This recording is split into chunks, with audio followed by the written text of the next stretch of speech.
Assalamualaikum warahmatullahi wabarakatuh. Bismillahirrahmanirrahim. Jumpa lagi dengan saya Ayung di AHS Ayung Horror Story.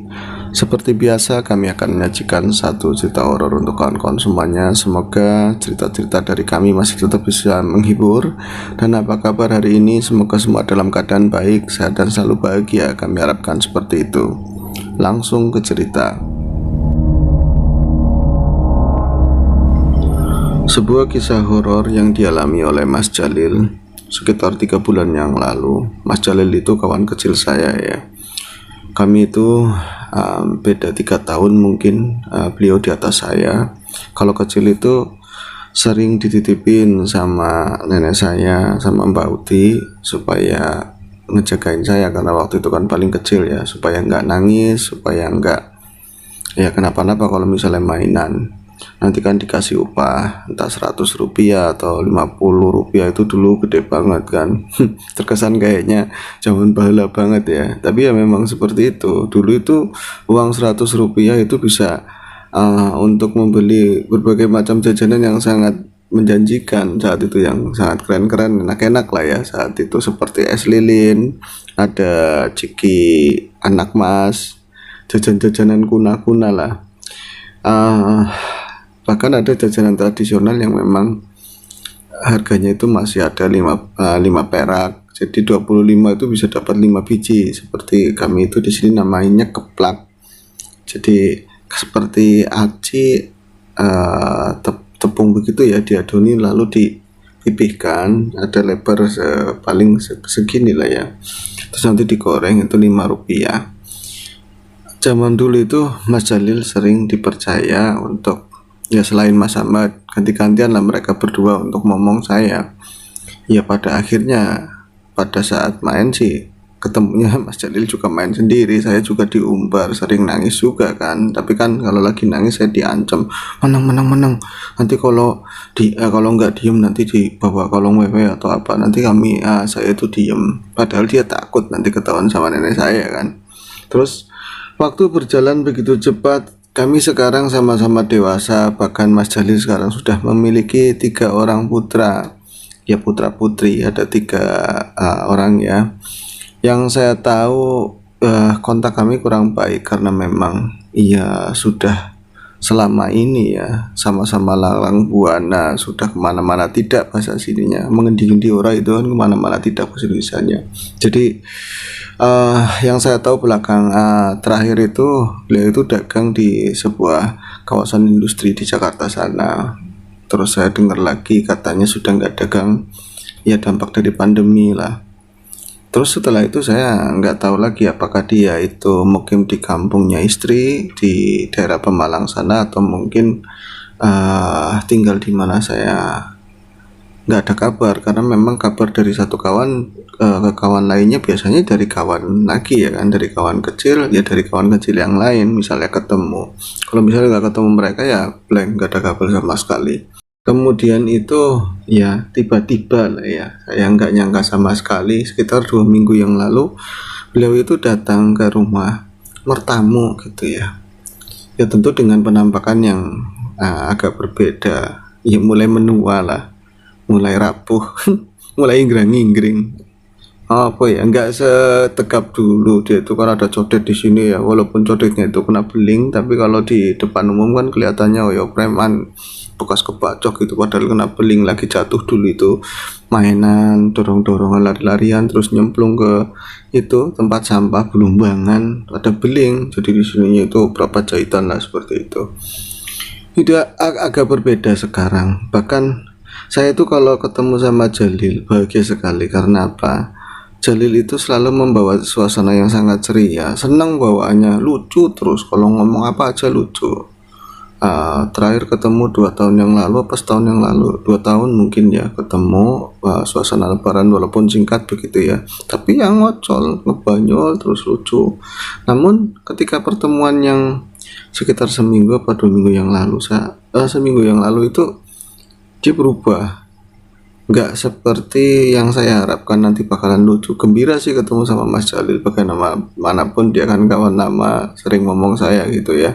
Tapi kok ini sosoknya jadi agak berbeda ketika ngopi bareng di beranda ya, di teras. Dia tuh banyak diem, ya memang kadang-kadang nyengir, terus nanti kayak nyambungnya itu agak lama, nggak seperti dulu itu cerdas banget, meskipun ya pendidikan kami ya nggak ada yang tinggi-tinggi banget kan, cuman ngomongin apa aja itu cepet. Nah, ngebanyol apa ya, nyambungnya cepet, ini agak lama. Terus saya perhatikan juga wajahnya itu seperti orang baru, apa ya, kayak ada lagi sakit lah, jadi mukanya itu agak lebam-lebam seperti itu, berbeda. Terus agak bersih juga, yang saya tahu dia itu hitam hitam buluk lah ya, ini agak bersihan tapi bersih-bersih kayak nggak sehat. Terus saya akhirnya kan gregetan, saya tanyain, Lel, kamu itu kayak ada beda sih ya, nggak kayak yang sudah-sudah, kamu kenapa memang? Nah itu dia kan pakai topi, ada topi semacam topi-topi sutradara lah, udah dibuka topinya. Nah pas dibuka topinya ternyata saya tahu dia yang dulu gondrong itu sekarang botak tumbuh. Ya botak tumbuh itu mungkin 2 sentian lah segitu. Dia tuh ya saya ngeliat tampangnya ya jadi mukanya yang udah lucu jadi lebih lucu lagi dengan uh, rambut yang pada berdiri itu kan paling 2 sentian. Terus saya loh, kamu ubahnya tambah banyak banget, saya bilang kayak gitu, padahal saya juga beruban kan, cuman saya posisikan dia itu lebih banyak, emang penampakannya itu ubahnya itu banyak sekali.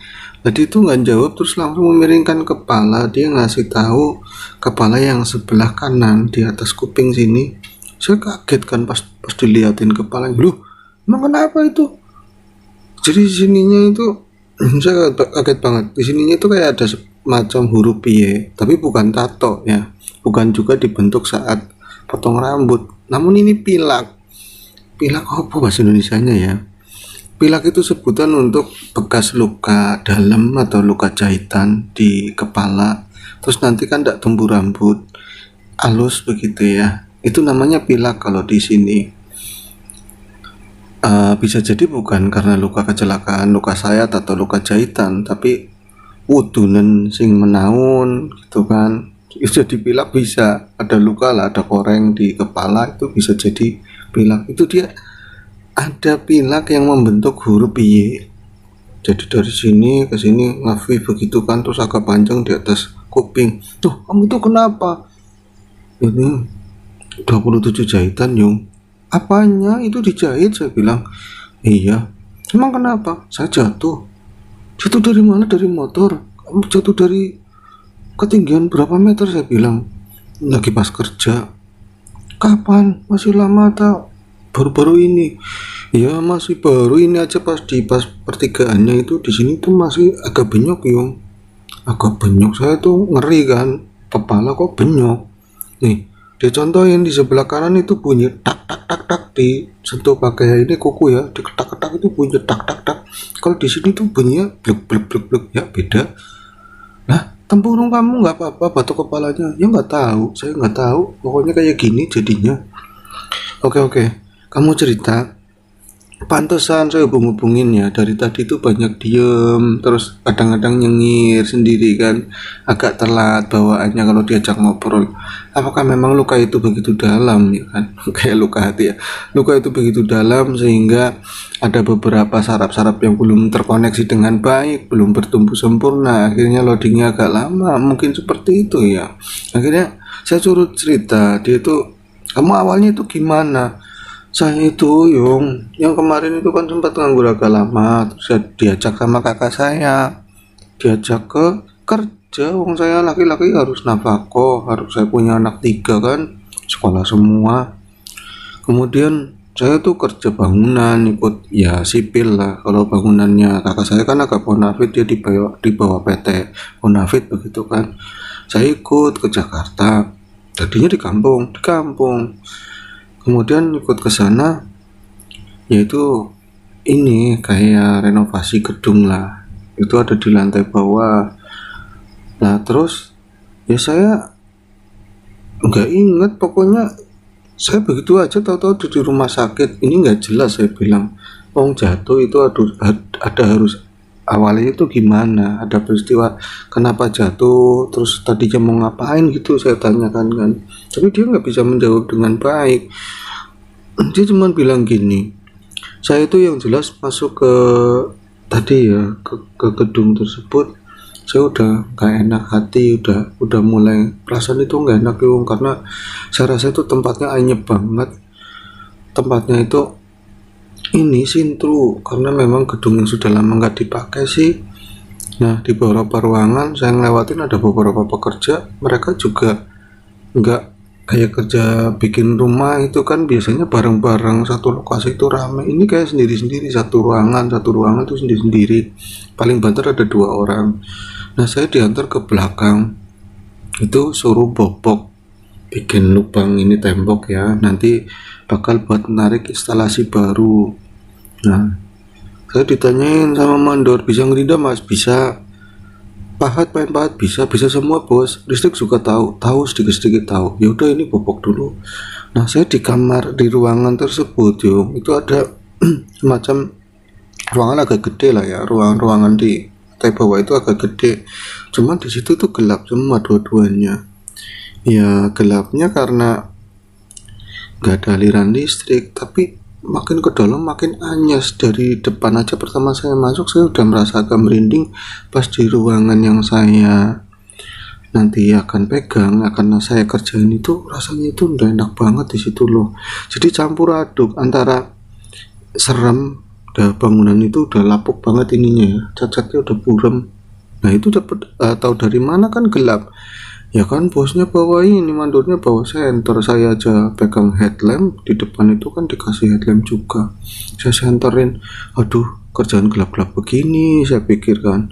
Nah tapi di sisi lain selain memang ruangannya engap terus lembab begitu ya, baunya nggak enak banget. Bau apa, saya bilang bau pesing banget baunya. Maksudnya pesing ngompolnya manusia? Iya, pesing apa dekat WC apa Lil? Ya bukan, ruangan-ruangan begitu aja lah wong, itu ada ruangan terakhir 2 ruangan lah ya, samping-sampingan itu saya harus garap 2 ruangan tersebut. Di situ udah gelap, ngap, baunya pesing banget, kadang nggak ada ventilasi lah wong, ruangan tertutup seperti itu. Kemudian karena saya udah ngambil kerjaan itu ya saya harus tanggung jawab. Nah itu dikasih omong sama mandornya, Lil kamu nanti nyambung lampu dulu dari depan ya kan, dari roll kabel itu buat penerangan kamu untuk sementara ini kan, bikin penerangan dulu biar bisa dikerjain. Siap? Siap bos, kata si Jalil itu seperti itu. Nah dia itu akhirnya sebelum mulai pekerjaan dari depan itu bikin teh manis, teh celup itu ya, bikin teh celup, teh manis kan.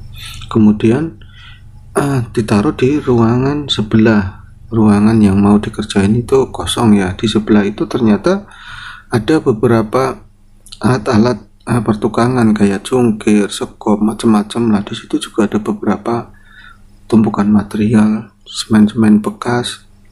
Ada juga tas-tas, mungkin tasnya pekerja naruhnya di situ ya, pekerja yang di depan. Akhirnya teh manis itu ditaruhlah di ruangan tersebut. Ruangannya cukup lebar. Jalil mau langsung ya tadi coba ditiup kan, minum teh manis itu, cuman karena masih panas akhirnya ditaruh lagi tehnya, ditaruh lagi, tetap ditutupin, takutnya ada kemasukan hewan apa, wong gelap begitu kan. Nah dia itu kemudian bawa ini tangga yang segitiga itu aluminium, terus ke samping tembok ruangan yang mau dikerjain. Kemudian lampu yang sudah disediakan bersama rollnya itu dia nyari gantungan, digantunglah lampu itu di atas supaya ya ruangan mendadak terang begitu kan. Dan dari terang itu Jalil jadi melihat sisi ruangan, ternyata ya tembok-temboknya itu warnanya udah tadinya mungkin putih, tapi sudah menjadi agak krem, banyak tulisan di sana sini, ada beberapa noda semacam coklat. Dia itu ngeri apakah itu noda darah. Terus ini juga kayak ada kotoran orang, bukan katanya di tembok itu kan. Tapi di bagian lantai itu ini banyak semacam plastik-plastik, terus ada banyak bekas-bekas wadah mie instan, ya banyak hal lah. Dan di paling pojok ruangan itu kayak basah di bagian temboknya itu bau aroma pesing itu dari situ. Jelas ini kalau uang kerja itu, orang kerja dari depan itu di ruangan lain tuh kencingnya mesti kemari meper ke tembok. Asem, kata si Jalil itu kan. Saya dapat kerjaan, dapat ini dapat tugas di ruangan yang seperti ini kan. Cuman tadi ya sudah diambil kerjaan tersebut, udahlah, nggak usah dipikirin, nggak usah disep-isep yang bobo seperti itu. Kemudian Jalil itu setelah masang lampu, melihat sekeliling, dia itu kembali lagi ke ruang sebelahnya. Dia nyari tasnya itu tadi di mana tadi ya, itu keselip. Tasnya itu ternyata ada di depan, tadi pas ngobrol sama mandor. Dia ke ruang depan, ya ada beberapa ruangan itu, ngelewatin koridor, terus ada ruangan lain. Untung masih ada. Tanya, itu mas, tasnya ketinggalan situ, main pergi aja. Iya ini bos, saya ambil tas. Yaudah, saya mau kerja, hati-hati loh di sana. Terus ada tukang yang lain, mas hati-hati di sana, belakang itu genai setan, belakang itu tempatnya setan, kata yang seperti itu. Ya dianggap bercanda dan ngomongnya memang sambil guyon kan. Akhirnya Jalil balik lagi ke ruangan tadi yang buat naruh teh manis itu tadi. Dia di sana ngeluarin rokok sama koreknya sambil mengangen-angen memikirkan nanti yang mau dikerjain apa duluan begitu kan. Terus dia buka tutup teh manis, mulai minum sedikit. Masih panas aja ini teh ya. Nah, lagi dia itu di ruang sebelah, itu terdengar suara orang gergaji di samping ruangan. Jadi ruangan yang sudah dikasih lampu itu kayak ada orang gergaji di situ, cuman pelan banget. Ya kayak gergaji kayu, srek srek srek srek srek srek, bunyinya seperti itu. Kok ada suara gergaji ya? Nah ini kan kalau pekerja yang lain kan di depan, kok di ruangan tersebut? Masa iya sih? Jangan-jangan ada orang masuk, saya nggak dengar, saya nggak ngeh. Padahal aturan kalau orang masuk kan lewat depannya pintu tadi ya, ruangannya si yang Jalil duduk itu. Kemudian penasaran, Jalil itu bangun, nengok ke ruangan samping itu tadi yang sudah ada lampunya. Itu nggak ada apa-apa, nggak ada orang sama sekali. Kok saya dengar suara orang gergaji? Nah, apa saya capek ya? Jadi balik lagi dia itu ke tempat tadi ya, ruangan yang sebelahnya. Kalau di ruangan sebelahnya agak terang karena memang headlampnya digeletakin sama si Jalil itu. Ketika dia duduk lagi, dia minum tehnya, terus masih bertanya-tanya tadi itu suara orang gergaji bener-bener kok diparanin kan nggak ada. Lah lagi ngangen-ngangen kayak gitu, kedengeran lagi suara itu, srek srek srek, malah lebih keras. Wah, jadi merinding kan. Ini tadi nggak ada orang kok ada suara jelas, dan itu benar-benar di samping ruangan itu, ruangan dia duduk. Akhirnya dengan perasaan yang dak-dikduk dia itu bangun. Dia langsung lihat ke ruangan yang terang itu, nggak ada orang gergaji sama sekali. Ini aneh banget. Yang ada justru tadi ya, perasaan merinding sama bau kencing yang menyengat banget. Pura-pura ada orang gergaji kan, sepi, nggak ada siapapun. Yang nggak ada bekas serutan gergaji, nggak ada kayu yang bekas-bekas kayu gergajian atau apa. Semuanya kayak semacam itu, nggak ada apapun di sana.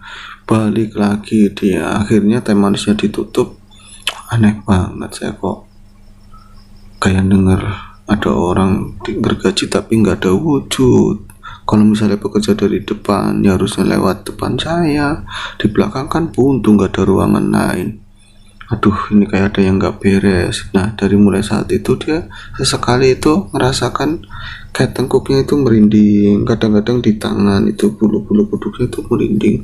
Cuman ya, saya udah berdoa, lagian saya di sini kerja, saya disuruh sama mandor kalau misalnya ada yang nggak terima, ini tempatnya bangsa-bangsa halus, yang marahnya sama mandor jangan sama saya. Begitu kan kata pikir Jalil kan. Kemudian dia itu mulai ngambil gerinda.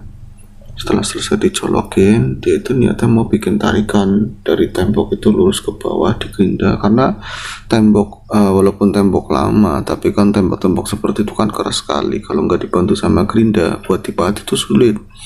Akhirnya bunyi suara mulai dikerjain sama si Jalil itu. Nah tapi baru sebentar gerindanya itu macet sampai di ya tadi on off nya ya, tuasnya dibenerin itu kok nggak nyala-nyala.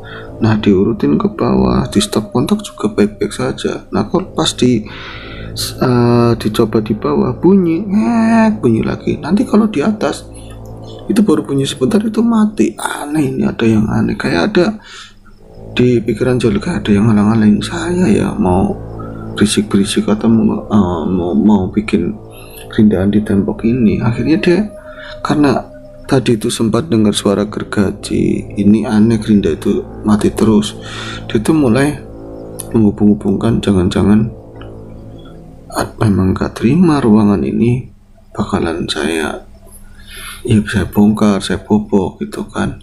Nah lagi dia itu di atas tangga, paling dua anak tangga ya, tangga yang segitiga itu dari aluminium. Dia itu mendengar suara beberapa bocah di ruang sebelah, yaitu ruang tadi yang itu teh di sana. Kayak ada suara bocah-bocah kecil sih, kayak bocah-bocah bercanda-canda lari-larian sih di situ, kayak ngobrol-ngobrol tapi nggak jelas. Ini kok ada suara-suara begituan. Nah dia itu tadi sempat mendengar beberapa orang di depan, tukang-tukang di ruangan lain itu ada yang bercanda, yang ngomong ini nggak ada suara patok-patok orang ngetok-ngetok sesuatu atau suara orang bercanda, sama sekali sepi, benar-benar sepi. Jadi suasana itu kayak seakan-akan Jalil itu sendiri, nggak ada siapapun. Kemudian suara itu anak-anak itu senyap hilang. Nah ketika dia mau naik lagi, suara itu muncul lagi, kayak suara anak-anak kecil itu rame, kayak mereka itu lagi bercandaan tapi nggak lari-larian loh sambil duduk. Astagfirullahaladzim, itu siapa ya, kok banyak suara anak-anak? Masa iya sih ada anak-anak kemari? Apa mandor bawa anak-anaknya kemari? Tapi anaknya mandor gede-gede, perempuan katanya. Terus akhirnya dia turun, kemudian nengok ke ruangan tadi ya, yang buat istirahat, yang ada teh manisnya. Itu nggak ada apapun, sepi begini. Aduh, saya kok digangguin begini ya? Apakah memang ini ilusi saja? Apakah ini cuman ya pikiran-pikiran saya aja, atau memang benar ada anak kecil di sini? Saya digangguin suara macam-macam ya. Akhirnya itu dia ya wis lah, saya istirahat dulu. Kemudian dia itu mutusin untuk istirahat sejenak lah, karena memang tadi suasana itu nggak enak, saya ngerasa ada yang nggak beres begitu kan. Kemudian dia buka tutup teh manisnya, mulai minum teh tersebut. Terus dia berpikir kan dihilangin semua itu, kayak tadi ada suara-suara orang gergaji, ada anak-anak kecil lari-larian, ya dianggap itu ya lumrah ruangan seperti ini, yang penting saya nggak ganggu mereka. Si Jalil itu mulai berpikir nanti dimulai ini aja wis, kalau misalnya nggak gerindanya bermasalah terus nanti saya mulai bikin tarikan kabelnya dulu, kata dia dalam hati itu seperti itu. Nah itu ngobrol sama saya, kok nggak diterusin, cerita kok sampai segitunya, jatuhnya gimana? Ya saya nggak tahu gimana orang jatuh. Tadi katanya cerita kamu mau bikin tarikan kabel karena memang gerindanya itu tadi bermasalah, akhirnya kamu bikin tarikan kabel. Iya saya ingatnya cuma segitu, saya nggak ingat apa-apa lagi. Saya tahu saya lagi ngisep teh manis, saya lagi minum teh manis sambil berpikir seperti itu. Saya nggak ingat apa-apa, tahu-tahu saya ada di rumah sakit. Loh kok bisa begitu? Nggak tahu, nyatanya saya itu ya kata orang sih jatuh. Saya nggak tahu saya jatuh apa enggak, saya lagi duduk minum teh manis, katanya koma selama 5 hari katanya. Aduh kok bisa seperti itu ya? Wah ini rame, kata saya. Orang biasanya kalau ngalami koma itu pasti ya cenderung lah bagian besar itu ngalami kejadian-kejadian mistik, entah kejadian di alam sana ya ketika koma. Kamu jatuh terus koma begitu ya, nggak sadarkan diri itu selama 5 hari? Iya katanya seperti itu, saya nggak ingat apa-apa. Ya maksudnya di alam sana pasti kamu ngalamin yang macam-macam dong. Enggak ngalamin apa-apa. Saya ingatnya cuman saya lagi minum teh manis, saya bayangin ini nanti mau dibikin tarikan kabel dulu lah, jangan pakai gerinda dulu. Atau saya nggak ingat apa-apa, dan saya bangun-bangun udah di rumah sakit, udah banyak orang waktu itu. Ya, istri saya dari kampung sudah ke sana, ada anak-anak saya, ada pada nangis di situlah. Saya ngerasain sakit luar biasa, terutama di kepala, terus ada di kaki juga. Nah, berarti kamu jatuhnya nggak kerasa, nggak ngerti kamu itu pernah naik apa terus jatuh? Ya enggak, itu aja jatuhnya kemungkinan doang katanya. Maksudnya ya diprediksi jatuhnya kemungkinan ya saya jatuh dari tangga, kata teman-teman pekerja yang lain. Aku benar-benar gak ingat sama sekali. Saya ingatnya saya lagi minum teh manis, tahu-tahu kapan saya naik ke tangganya, saya sama sekali nggak naik tangga. Benar-benar saya nggak naik tangga, saya belum lah, saya lagi makan teh manis. Saya lagi minum teh manis, tahu-tahu saya ada di rumah sakit, banyak orang, kepala saya berat banget, sakit luar biasa, banyak orang seperti itu. Ini kan jadi aneh ya, kok bisa kayak gitu ya. Terus kamu tahu kamu jatuh itu dari mana? Ya dari perkiraan. Dan memang saya jatuh, ini kepalanya itu berdarah-darah semua di dekat tangga. Iya, berarti kamu naik tangga? Ya nggak tahu, saya nggak naik. Angel banget kan ya.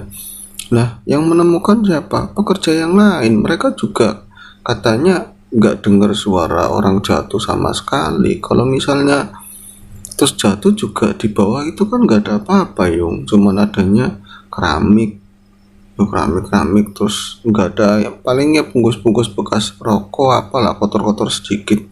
Nggak ada besi atau apa yang nanti bentur kepala kamu. Nggak ada sama sekali, nggak ada. Aneh ya, saya bilang. Nah, terus mereka itu nggak dengar suara kamu itu, nemuin kamu gimana? Ya katanya mandor itu curiga karena memang saya itu jam istirahat siang kok nggak ke depan gitu kan. Mereka juga nggak ada saya di belakang, ingatnya kan saya belum masuk. Kemudian ketika mungkin mandor ingat sekitar jam 2-an, lah si Jalil tadi udah keluar apa belum? Kata yang kerja kan udah mulai kerja lagi. Kayaknya belum, Pak. Coba tengokin. Itu katanya nengokin saya udah posisinya terkapar, itu banyak darah, udah nggak sadarkan diri. Nah, ini yang kalau anehnya itu toh mending Yung, yang bikin saya itu saya jatuh ini ya, ini sebelah kanan, kepala sebelah kanan ya. Nih masih menyut, iya tahu masih menyut, saya bilang. Terus kaki juga, ini sampai kuku saya itu 2 hancur. Loh, kukunya sampai hancur. Kalau kamu berarti jatuhnya kan nggak tinggi? Enggak, kalau saya misalnya 2 anak tangga aja, kepala saya udah nyundul, ini sudah nyentuh lantai 2, sudah nyentuh dak, karena memang iya Jalil itu orangnya tinggi kan, ya paling 3 meteran lah paling tinggi segitu. Jadi saya 2 anak tangga itu sudah nyentuh ke sana, artinya saya nggak mungkin berdiri itu di atas, paling berapa anak tangga. Iya ya, kalau misalnya taruhlah kamu naik 2 anak tangga, kok jatuhnya sampai fatal begitu. Terus kakinya kamu nggak pakai sendal, saya pakai sepatu safety yang ada timbelnya, itu keras banget, dilindas kontainer juga mungkin nggak mempan, tapi kok kuku saya bisa hancur, kepala sebelah kanan, kaki sebelah kanan. Aduh, aneh, saya bilang. Ya saya lebih aneh lagi, tahu saya ada di rumah sakit katanya seperti itu. Sebenarnya saya tahu Jalil itu jatuh, dan bukan ketika dia itu datang ke rumah terus ngomong kalau dia itu jatuh dari tangga ya ketika kerja, namun ketika dia itu koma, itu ada yang ngasih tahu ke saya, kawan yang lain, bahwa teman kita jatuh, si Jalil itu jatuh, saya pikir dari lantai berapa kan, cuma ngasih tahu kalau Jalil itu koma. Nah, ini udah berapa hari belum bangun, begitu kan ngasih tahu ke saya.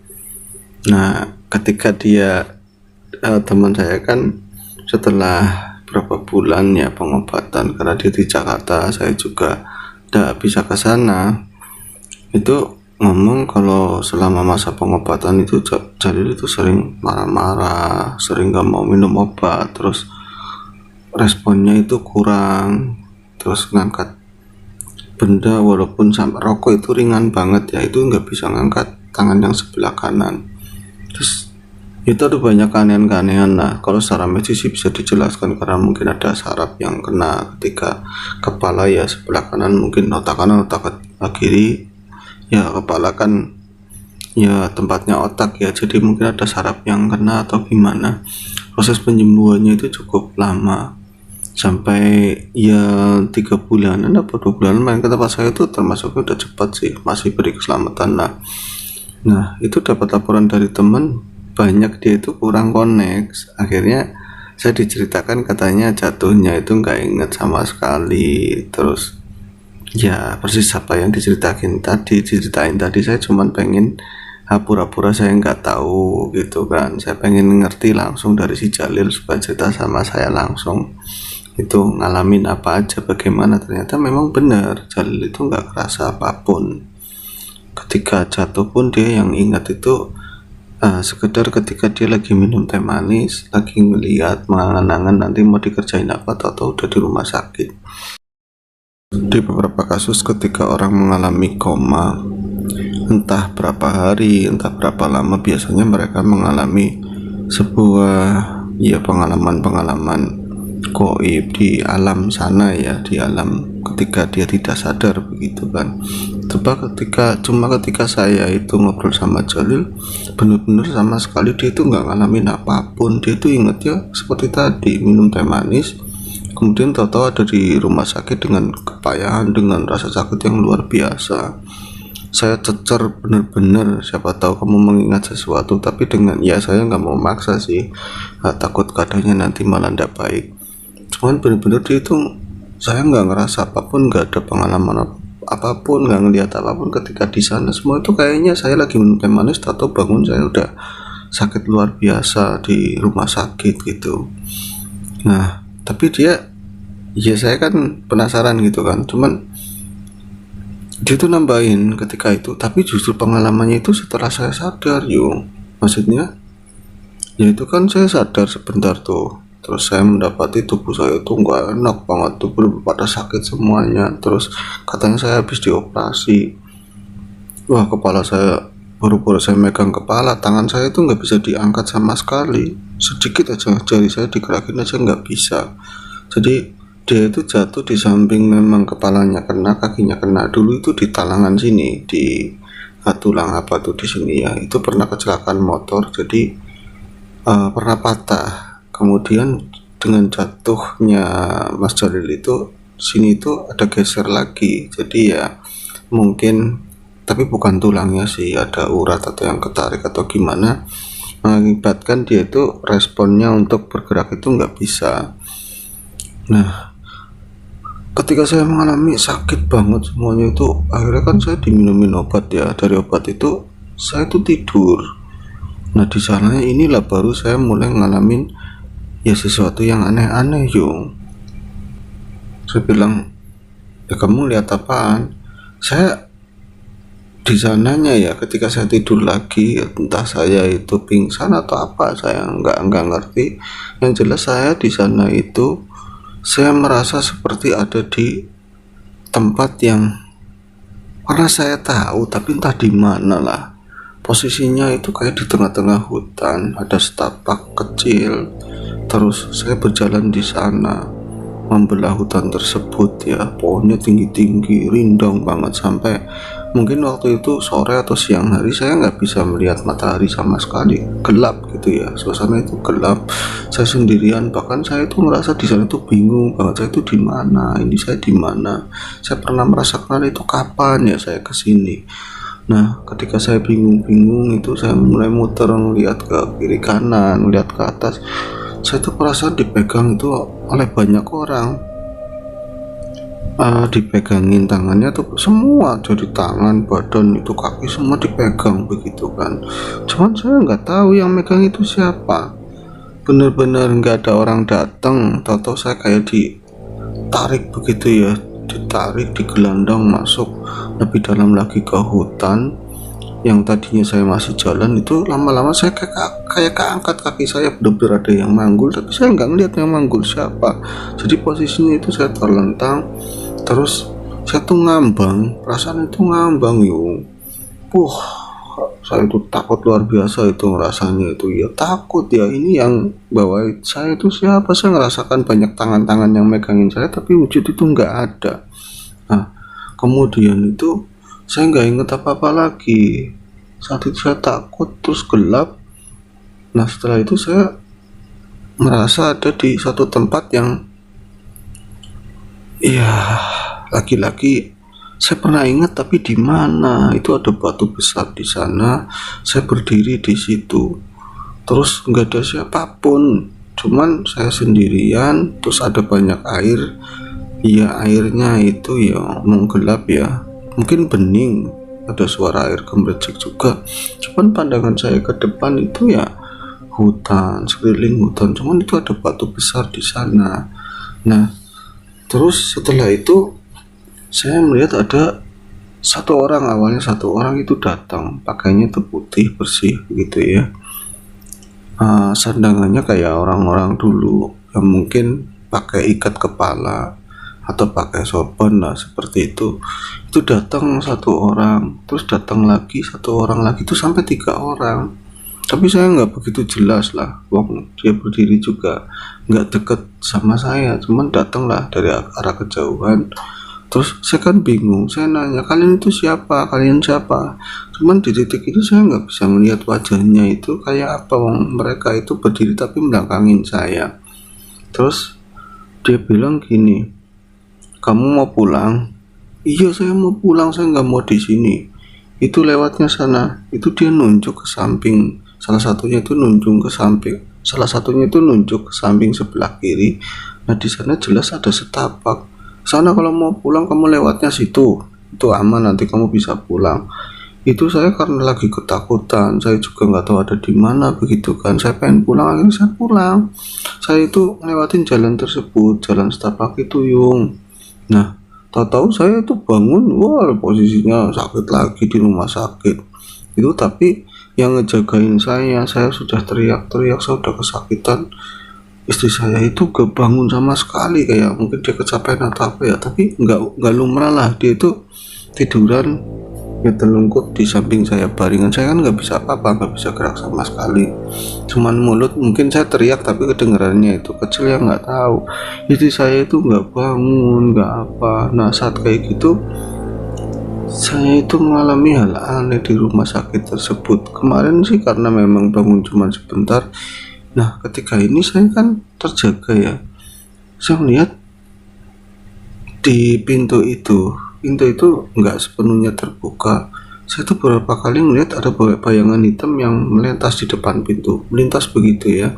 Dokter mungkin saya bilang, atau satpam atau perawat, bukan, cuman bayangan hitam, cuman tingginya itu ya sepintu itulah, pintu ya 2 meteran mungkin segitulah, tingginya segitu, cuman hitam, kelihatan kan cuman sedikit. Saya memastikan nanti dia itu balik lagi.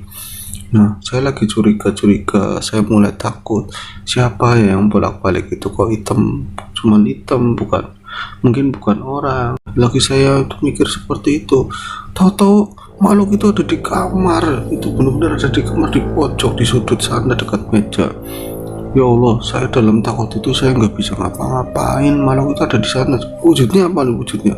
Wujudnya cuma hitam semuanya, nggak jelas lah.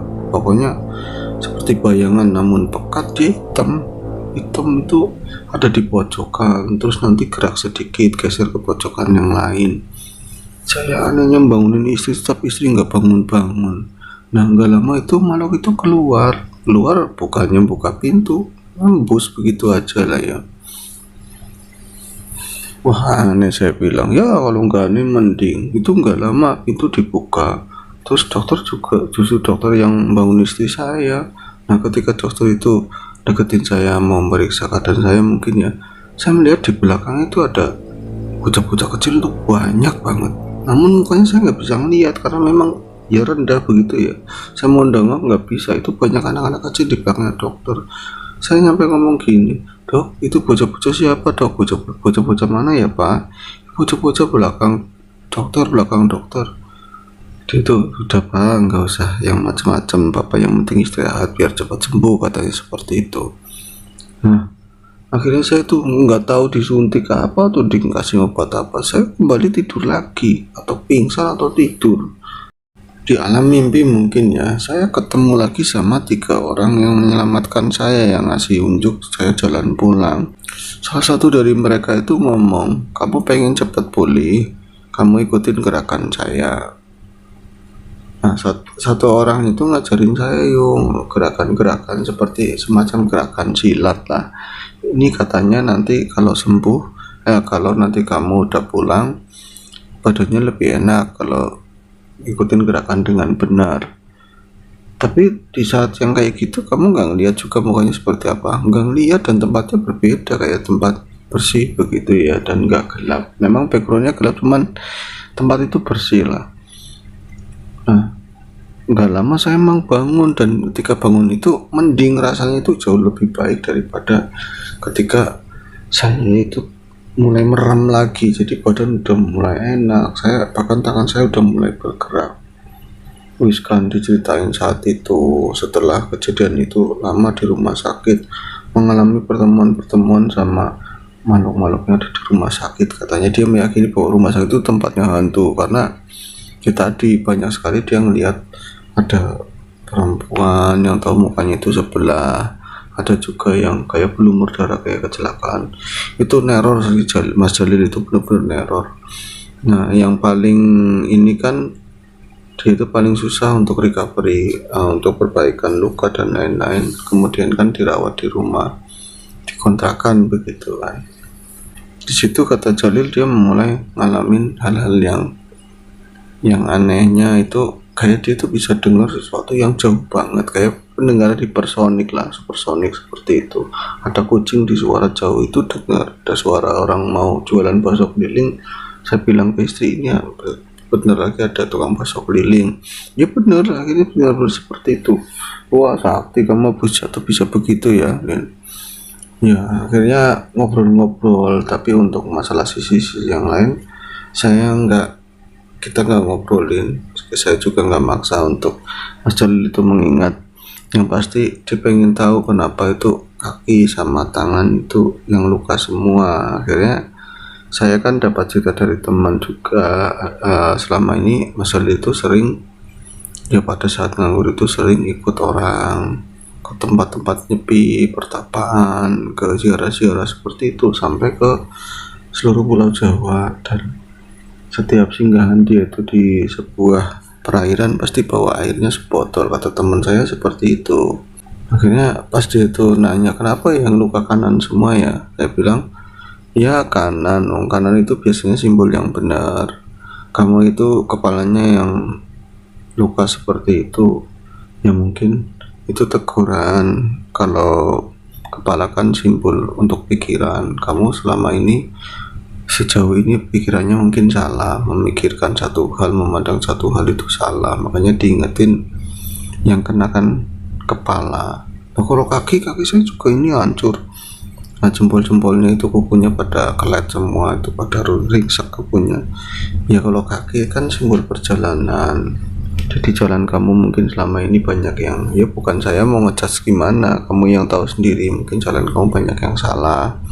Akhirnya pikirannya juga salah, jalannya itu banyak yang salah, akhirnya diingetin dengan jatuh yang lukanya sebelah kanan semua. Iya ya. Sekitar 3 bulan sebelumnya, saya memang kedatangan tamu kawan lama juga ya, namanya itu Ical datang ke tempat saya. Kemudian setelah ngobrol-ngobrol, dia ngasih tahu kalau temennya kita si Jalil itu kecelakaan, jatuh. Iya ya belum nggak jelas entah jatuh dari mana ya kan, yang jelas jatuh dari tangga katanya, terus koma gitu kan.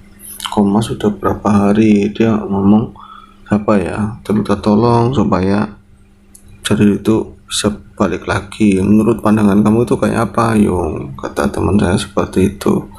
Ya pandangan saya gimana saya nggak tahu, saya bilang gitu. Ya enggak, yang sisi lain yang kelihatan itu seperti apa. Saya kan kalau kayak gitu ya jelas nggak jelas ngelihatnya sih, cuman pas lagi connect jelas ya saya bilang, oh itu ya karena mungkin benturan sama yang ada di situ, Jal, saya bilang. dia kan dulunya suka uka-uka, sering kemana aja, sering mungkin ngelakoni nyepi ilmu-ilmu tertentu, mungkin ya energinya itu bertabrakan sama penghuni yang ada di gedung tersebut, mungkin nggak suka atau apa. Berarti kamu tahu jatuhnya seperti apa? Ya walau alam, saya nggak begitu paham sih, cuman kalau kata dia itu dia nggak naik tangga sama sekali. Dari apa yang saya lihat sih, dia itu naik tangga, cuman di tangga yang kedua akhirnya dia kayak kesandung, kakinya sendiri nyerimpet gitu loh, terus jatuh, kepalanya duluan. Nah kalau kaki itu dia kayak kegecek aneh, entah itu, saya nggak bisa jelaskan karena kelihatannya itu ada benda gede yang niban di kakinya, entah itu dari sampingnya itu ada lemari jati yang keras atau apa, saya bilang begitu. Oh berarti kalaupun kelihatannya kamu, dia tetap naik tangga, perkara dia itu nggak ingat kejadiannya, tahu-tahu itu bangun ya karena memang syaratnya kan kena, jadi kayak memorinya itu kehapus pada saat dia itu melangkah ke tangga, terus naik tangga tersebut. Dari situlah memorinya hilang, mungkin nanti ya lama-lama mungkin dia keinget lagi, saya bilang. Cuman ya memang kalau dari sisi yang berbeda, goib-goiban memang ya kayak gitu. Dari penglihatan saya, dia tuh banyak yang gendong, yang gandulin di kaki, kata saya seperti itu. Oh berarti tetap ada yang gangguin ya dia itu, kenapa bisa jatuh? Ya yang gak gangguin sebenarnya dari sisi mereka ya Jalil yang gangguin, tempatnya diusik, apalagi tempatnya kan dibilang kotor, gelap, anyep, apalagi yo sering buat kencing. Itu dulu ya juga banyak orang masuk buat berbuat yang gak baik di situ, saya bilang. Oh iya ya. Terus itu bener-bener ya, saya yang lihatnya itu dia ditarik, digendongin banyak makhluk-makhluk kecil gitu, terus dijatuhin. Cuman ya Jalil itu ya satu nggak ngeliat, duanya dia nggak ingat, nggak connect karena memang ada saraf yang kena. Lama-lama juga nanti baikan, saya bilang begitu. Nah teman minta tolong, terus sekarang ada di mana ya Jalil ya, kenapa nggak bangun-bangun? Saya cuma senyum, wis sama-sama doa aja, wis besok moga-moga nanti dia siuman, saya bilang kayak gitu. Terus saya ngomong sama teman, saya ketemu sama Mas Wandu ya, saya ngobrol bareng. Pas saat itu juga ada Mas Wandu, akhirnya dijemput yuk, kasihan, saya bilang dia ada di sana di tempatnya mereka. Ya akhirnya dengan izin Allah, walau alam lah ya, moga-moga nanti besok bangun, saya bilang begitu aja. Akhirnya tuh teman saya si Cal ngabarin si Jalil udah bangun. Nah setelah berapa bulan itu kan kejadian ya, ada 2 bulanan setelah itu dia baru datang ke rumah saya tuh menceritakan kejadiannya. Dan saat itu pun ketika diceritain, dia masih belum ingat kejadian itu seperti apa. Cuman saya juga nggak bisa menggurui beliau, nggak bisa ngomong apa ini tentang masalah kepala atau kaki, itu saya serahin sama pengertiannya si Mas Jalil aja wis lah ya. Yang penting kedepannya itu lebih hati-hati lagi, terus yang nggak perlu ngapain dilakukan.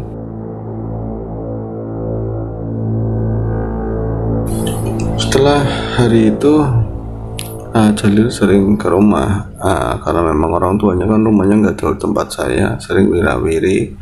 Terus kalau hari ini dia udah berangkat ke Jakarta lagi mungkin, atau pulang ke kampung istrinya, saya nggak tahu, dia nggak bilang-bilang, kayaknya sih udah nggak ada di rumah. Itu kisahnya Mas Jalil ngalami sebuah peristiwa horor di satu tempat di Jakarta sana ya, di Sunter tepatnya. Ngalami dia jatuh tapi nggak kerasa jatuhnya seperti apa. Namun dia juga ngalami pertemuan-pertemuan dengan ya 3 orang yang memberi petunjuk, ngasih tahu gimana caranya biar cepat sembuh dari luka-lukanya, dan juga ngalamin penglihatan di mana di rumah sakit juga sering melihat hal yang goib-goib, melihat hantu.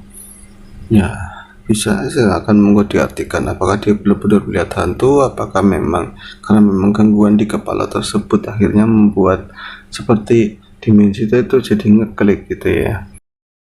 Itu saja cerita dari Mas Jalil di Pemalang ya, sebuah kisah tentang peristiwa jatuhnya dia, keanehan-keanehan yang terjadi saat itu. Semoga kisah ini bisa menghibur, dan mohon maaf bila memang ada kesalahan kata pembawaan saya yang kurang sesuai. Saya mohon dimaafkan, dan kita insya Allah akan ketemu lagi di AS berikutnya. Sehat selalu. Assalamualaikum warahmatullahi wabarakatuh.